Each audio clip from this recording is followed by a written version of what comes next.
Today's quick look is the Volkswagen VNL 860, white color. This one has the sunroof in it and a double bunk. We're going to do a quick look. Mostly want to take a look at the interior.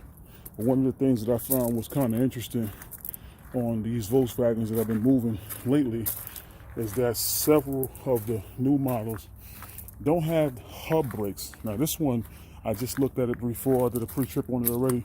This one actually has the hub brakes, but on some of these models, particularly, I think one was a single bunk VNL. I gotta get the specifics for you guys a little bit later. It actually went to disc brakes, which was a little bit surprising for me. And the big trunks. This one has a super big tank. I think this was the, oh no, it's a 100. I know the other day I had one with a 125 on it.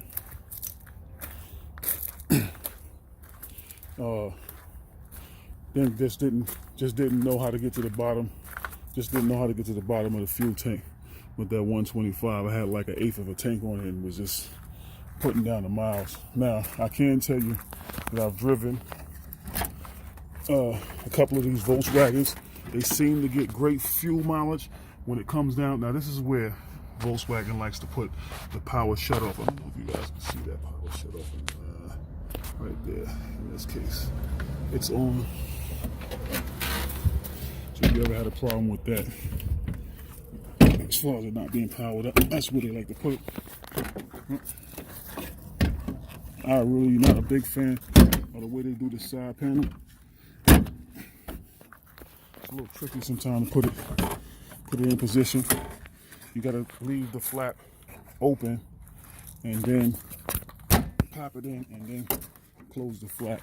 Otherwise it'll just continue to vibrate and possibly even drop down on you.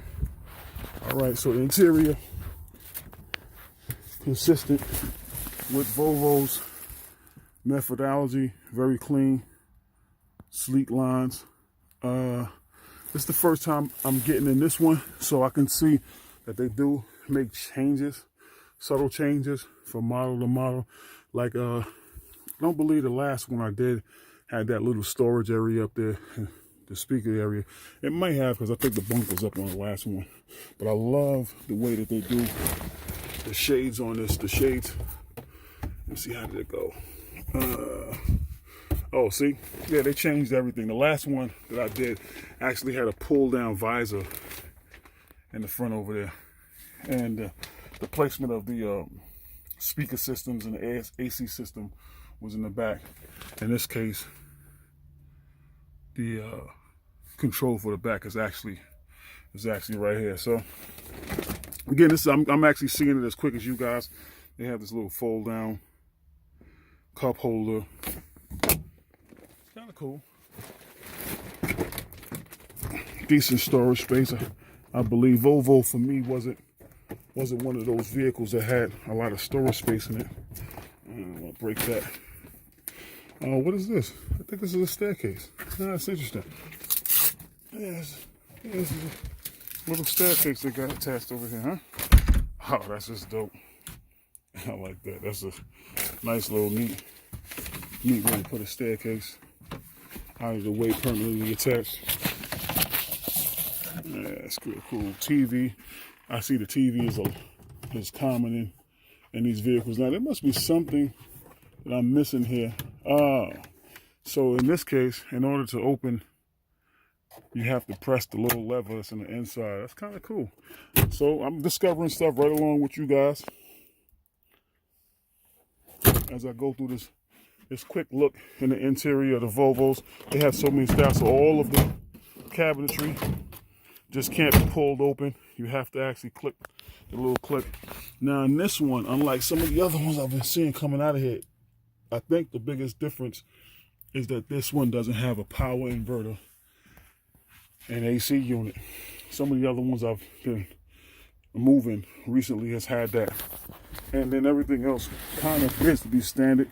I don't know, I would probably have to do like a button by button comparison, but it appears to be standard for Volvo.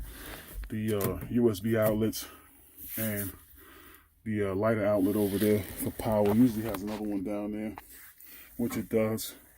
and so forth. So we're gonna crank it up. We're gonna take it for a ride. What I was telling you earlier about the Volkswagen, I started to notice is that you guys probably won't run it dry, but when I'm transporting the vehicles, I don't necessarily put a whole bunch of excess fuel. So what I find is that the fuel will tell me that we're doing about 10